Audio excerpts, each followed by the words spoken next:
ప్రముఖ gynaecologist doctor యశోధరావు ఉన్నారు. నెల్లూరులో ఎక్కడ చూసినా కూడా ఐవీఎఫ్ సెంటర్లు ఇప్పటి ముప్పటిగా ఉన్నాయి.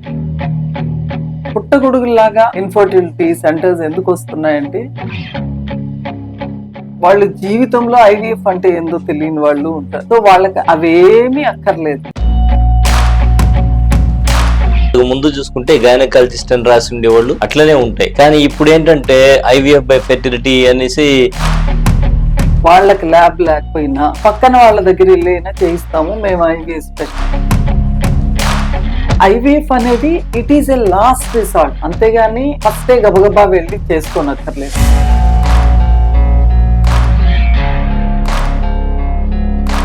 Welcome to Saas TV. నేను మీ అభిజిత్.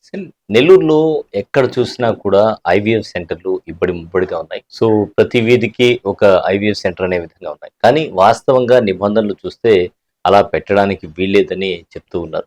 ఈ నేపథ్యంలో మనతో పాటు ప్రముఖ గైనకాలజిస్ట్ డాక్టర్ యశోధరావు ఉన్నారు, సీనియర్ వైద్యులు. వారితో మాట్లాడదాం. అసలు ఐవీఎఫ్ సెంటర్కు నిబంధనలు ఎలా ఉంటాయి, వాటి మీద పర్యవేక్షణ ఏ విధంగా ఉంటుంది, ప్రస్తుతం నెల్లూరులో ఆ పరిస్థితి ఉందా తెలుసుకుందాం. నమస్తే మేడం. మేడం, సీనియర్ వైద్యులు మీరు, సో చాలానే చూస్తుంటారు ఇట్లాంటివి. ఇప్పుడు తీసుకుంటే ఏ కారణాల చేత అసలు ఈ సంతానలేమి అనేది వస్తుంది, దీనికి ఈ ఐవీఎఫ్ సెంటర్లు ఏ విధంగా క్యాష్ చేసుకుంటున్నాయి? ఐవీఎఫ్ కానీ అంటే ఎన్ని సంతాన సాఫల్యం ఇన్ఫర్టిలిటీ సెంటర్స్ అనేది ఎందుకు పుట్టగడుగులాగా పెరుగుతున్నాయి? ఇప్పుడు నంబర్ చూస్తే పిల్లలు పుట్టే నంబరు అంటే deliveries number Nellore district overall గా ఎక్కువ ఉంటుంది, పిల్లలు లేని వాళ్ళ నంబర్ తక్కువ ఉంటుంది. బట్ ప్రతి ఒక్కళ్ళ దీంట్లో ఆ పుట్టగొడుగులాగా ఇన్ఫర్టిలిటీ సెంటర్స్ ఎందుకు వస్తున్నాయంటే ఇట్ ఈజ్ ఈజీ. అంటే పేషెంట్ వచ్చేదానికి, అంటే కొత్త డాక్టర్ వచ్చారు అనుకోండి, సో వాళ్ళకి గైనకాలజిస్ట్ గా వాళ్ళు పాపం డిగ్రీ చేసి వచ్చిన తర్వాత వాళ్ళని నమ్మి మామూలు పేషెంట్లు వచ్చేదానికి చాలా టైం పడుతుంది. అదే ఇన్ఫర్టిలిటీ పేషెంట్స్ అయితే ఇమ్మీడియట్ గా పెట్టిన పక్కదినం నుంచే తండోపతండాలుగా ఎవరు కొత్త వాళ్ళు వస్తే వీళ్ళు పార్క్ లెక్కన పార్కుకి ఎట్లా వెళ్తారో అట్లా వెళ్ళి చూపిస్తుంటారు. సో ఆ నెపంతో కొత్త పిల్లలు ఇన్ఫర్టిలిటీ మీద ఫోకస్ చేస్తున్నారు. అది ఒక పాయింట్.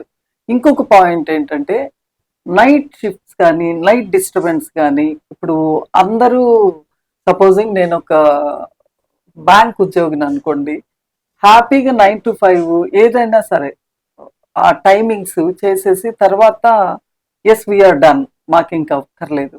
అది ప్రెగ్నెన్సీ ఇదేంటంటే ఈవెన్ ఇఫ్ మేము పేషెంట్ పక్కన లేకపోయినా బ్యాక్ ఆఫ్ అవర్ మైండ్ ఇప్పుడు కూడా ఒక ప్రతి పేషెంట్ డెలివరీ అయ్యే వరకు స్ట్రెస్ ఉంటుంది. సో ఈ స్ట్రెస్ అన్ని తప్పించుకోవడానికి కూడా యంగర్ జనరేషన్ బెస్ట్ థింగ్ అది ఎలెక్టివ్ గా చూసేసేమా అయిపోయిందా, కన్సీవ్ అయితే ఏరు అవ్వకపోతే చేయగలిగింది లేదు. సో అందుకని ఆ టెండెన్సీతో యంగ్ డాక్టర్స్ అందరూ అటు వస్తున్నారు. వీటన్నిటికంటే కూడా వీళ్ళందరూ వచ్చినా కూడా పాపం వాళ్ళని హెల్దీగానే చేసుకుంటారు. ఇప్పుడు కార్పొరేట్ లెవెల్లో పెట్టేది వాళ్ళు ఉన్నారు అనమాట. అంటే వాళ్ళు అసలు డాక్టర్స్ కూడా అయ్యి ఉండరు, సెంటర్స్ స్టార్ట్ చేస్తుంటారు. అక్రాస్ ఇండియా ఉంటాయి అలాంటి సెంటర్స్. సో అసలు వాళ్ళ దగ్గరికి ఏంటంటే అప్పుడే ఎండి అయిన వాళ్ళు వస్తారు, వాళ్ళు జీవితంలో ఐవీఎఫ్ అంటే ఏందో తెలియని వాళ్ళు ఉంటారు. సో వాళ్ళకి అవేమీ అక్కర్లేదు. సో వాళ్ళకి ఒక డిగ్రీ ఒక మనిషి కనిపిస్తే చాలు. బికాజ్ వాళ్ళకి రెవెన్యూ జనరేషనే తప్పిస్తే ఐవీఎఫ్ చేయడమో నాలెడ్జ్ ఇవన్నీ కూడా పెద్ద అక్కర్లేదు. సో అలాంటి సెంటర్స్ తయారవుతున్నాయి. సో మన నెల్లూరులో అవి ఎన్ని ఉన్నాయో నాకు తెలియదు, బట్ అయితే ఉన్నాయి ఎంతవరకు. ఇప్పుడు కార్పొరేట్ వాళ్ళందరూ ఏంటంటే సపోజింగ్ ఎంత కార్పొరేట్ హాస్పిటల్ కూడా నన్ను అఫోర్డ్ చేయగలవా, చేయలేవు.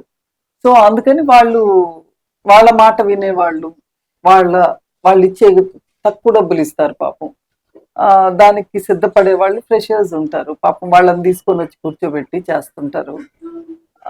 బట్ ఎందుకు చేస్తున్నారంటే ఇది క్రమం, అది ఈజీ మనీ వాళ్ళ కార్పొరేట్స్ కి.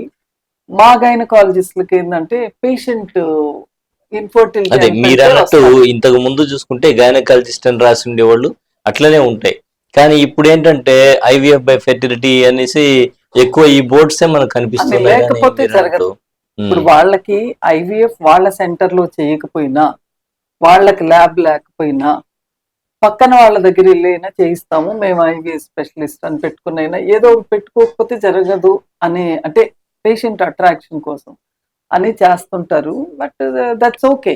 ఇప్పుడు వాళ్ళు ఇంకొక చోటుకి వెళ్ళి చేయిస్తారో ఏం చేయిస్తారో అది పెట్టుకోవడం కానీ అలా తప్ప పెట్టుకోవడం అవుతుంది. అనేది నిబంధనలకు విరుద్ధం కాదా? పర్యవేక్షణ లోపం దీనికి కారణం కాదా అంటే?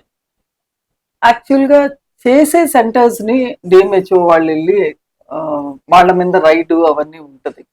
సో అవి ఎంతవరకు చేస్తున్నారు ఏం చేస్తున్నారు నాకు తెలియదు. సో మాకైతే కొద్ది రోజులు రెనోవేషన్ కింద పెట్టున్నాం. తర్వాత మాకు ఇన్ఫర్టిలిటీ పిల్లలు లేదు అని వచ్చిన డిపార్ట్మెంట్ ని వేరే చేసాం. ప్రతి నెల మాకు ఒక 25 మంది పేషెంట్ల దాకా కన్సీవ్ అవుతున్నారు. బట్ వాళ్ళల్లో ఒకళ్ళిద్దరు ఐవీఎఫ్ పోరు మాకు. అవును. ఆ ఒకళ్ళిద్దరు ఐవీఎఫ్ కి మా సెంటర్ బోలెడు ఖర్చు పెట్టి మెయింటైన్ చేస్తున్నాం మేము. ఎగ్స్ ట్రాన్స్ఫర్ కి అట్లంతా ఉన్నాయి. కొంతమంది మా డాటర్ వస్తుంది కాబట్టి ఆమె దగ్గరికి వెళ్తామని వెళ్తుంటారు. సో అసలు ఐవీఎఫ్ సెంటర్స్ ఎట్లా రన్ అవుతున్నాయి అనేది నాకు ఆశ్చర్యం. ఇప్పుడు మాకు ఇట్లా ఇంతమంది పేషెంట్లకి నాకు ఒకటి అర రాదు, వాళ్ళకి వచ్చే ఒకటి అర ప్రాబబ్లీ కిక్ బ్యాక్స్ ఇచ్చి ఆర్ఎంపీలు తీసుకొస్తారు. వీళ్ళందరూ అదొక అదొక సిస్టమ్ అయిపోయింది. అదే డాక్టర్ యశోధర గారు అంటే నార్మల్ డెలివరీస్ అని పేరుంది. అసలు ఇక్కడ ఇది కూడా మాట్లాడుకోవాలి. నెల్లూరులో నార్మల్ డెలివరీస్ అంటే ఫస్ట్ మనకు ప్రభుత్వ ఆసుపత్రి తర్వాత డాక్టర్ యశోధర్ గారే గుర్తొస్తారు. కానీ ఈ నార్మల్ డెలివరీస్ కూడా ఈ మధ్య కాలంలో ప్రైవేట్ హాస్పిటల్స్ లో ఎక్కువ, ఇటీవల కూడా ఒక ఆర్టికల్ వచ్చింది పేపర్లో. సో ఇవి ఎక్కువైపోయినాయి, సిజేరియన్స్ ఎక్కువైపోయినాయి, నార్మల్ డెలివరీస్ చేయట్లేదు. ఇప్పుడు సిజేరియన్స్ ఎక్కువైనాయి అంటే, ఒక నార్మల్ డెలివరీ చెయ్యాలి అంటే, సపోజింగ్ పేషెంట్ 24 అవర్స్ హాస్పిటల్లో ఉంటే 24 hours round the clock care ఎవరో ఒకళ్ళు మానిటర్ చేసేదానికి ఈజ్ వెరీ డిఫికల్ట్. సో ఇప్పుడు దానికి ఉత్తి ట్రైన్డ్ నర్స్ పెడితేనే ఆహా నర్సులు చూస్తున్నారు అంటారు. డాక్టర్ని పెట్టాలి. How much it cost? So normal delivery మీద ఆనెస్ట్లీ స్పీకింగ్ నెగిటివ్ బ్యాలెన్స్ రాగలదు. ఓకే. అంటే నెలకు ఒక 10 డెలివరీలు చేసే వాళ్ళు ఉంటారు. వాళ్ళకి నెగిటివ్ బ్యాలెన్స్ రాగలదు ఎంత పెద్ద సెటప్ చేస్తే. అంటే దానికోసం చేస్తారని కాదు, బట్ మెయిన్ ప్రాబ్లం అది అవుతుంది. అన్ని అవార్డ్స్ మానిటర్. సో ఈ స్ట్రెస్ అంతా తీసుకునేది కష్టం కదా. సిజేరియన్ సెక్షన్ 15 నిమిషాల్లో బేబీ బయట వచ్చేసి గ్లవ్ తీసి బయటేసి బయట రావచ్చు. వచ్చేస్తున్నారు. ఆ ఒక్క రీజన్ కోసం చేయరు ఎవరు. అందరు డాక్టర్లు గైనకాలజిస్ట్ ని డబ్బుల కోసం చేస్తారంటారు. రీజన్ అది కాదు, ఈ స్ట్రెస్ తీసుకోలేక చేస్తారు. టైమింగ్ అదే. మానిటరింగ్. మీరు మానిటరింగ్. అన్నట్టు డాక్టర్ యశోధర గారు నెల్లూరు, గూడూరులో డాక్టర్ రోహిణి గారు, వీరు ఈ నార్మల్ డెలివరీస్ కి బాగా పేరు పడిపోయి ఉన్నారు. రోహిణి గారికి ఏంటంటే నర్సింగ్ మానిటర్ చేసినా ఒప్పుకుంటారు. డాక్టర్స్ లేకపోయినా వాళ్ళ తరాల నుంచి వచ్చారు. మా నెల్లూరులో నర్సెస్ మానిటర్ చేస్తే ఒప్పుకోరు. సీనియర్స్ అయినా సరే ఒప్పుకోరు. డాక్టర్ కనిపించాలి వాళ్ళకి. So round the clock doctors అనేసరికి మెయింటెనెన్స్ కాస్ట్ పెరిగిపోతుంది. మేడం, ఈ ఐవీఎఫ్ తీసుకుంటే ఐవీఎఫ్ ఫెర్టిలిటీస్ లో విజయవంతం అంటే 100% విజయవంతం చేస్తామని కొంతమంది చెప్పుకుంటూ ఉన్నారు. అసలు విజయవంతమైనటువంటి పర్సంటేజ్ ఎలా ఉంటుంది? అంటే డిఫరెంట్ రీజన్స్ వల్ల ఉంటుంది. ఇప్పుడు ఐవీఎఫ్ దీంట్లో అంటే బెటన్ పంప్ వచ్చేదానికి రీజన్ ఏంటి? మెజారిటీ ఆఫ్ ది కేసెస్ ఇప్పుడు ఒక 100 కేసుల్ని రొటీన్ కేసుని తీసుకున్నాం అనుకోండి.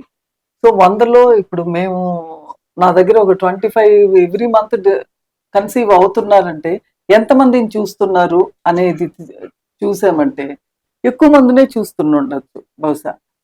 సో ఆ ఎక్కువ మందిలో ఇది కన్సీవ్ అవుతున్నట్టు.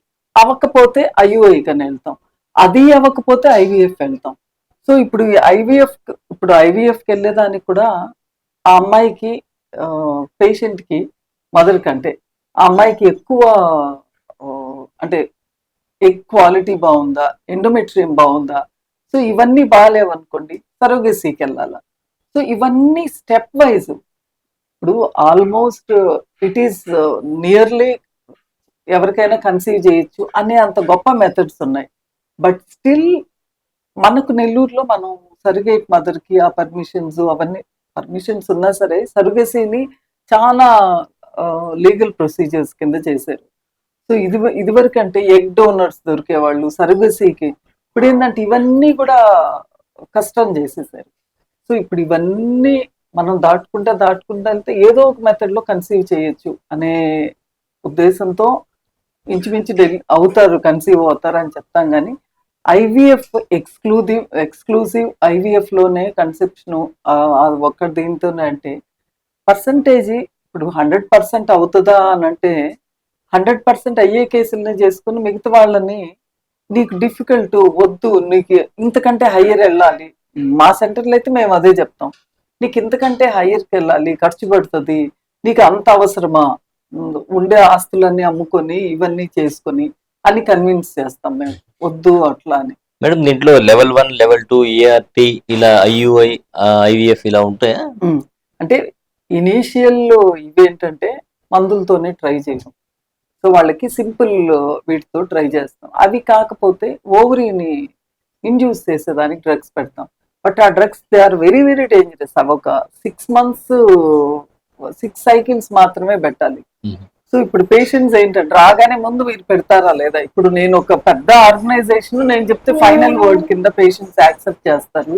సో అందుకని నేను పెట్టను, పెట్టడానికి కుదరదు. అది పెట్టి 6 cycles కి నీ ఉన్న ఓవరీకి కాస్త పాడైపోతుంది, వద్దు పెట్టను అంటారు.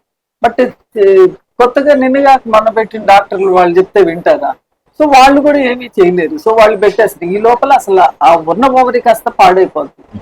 అసలు ఓవరీ ఇండక్షన్ పెట్టే లోపలే బోలెడంత ప్రొసీజర్ చేయాల.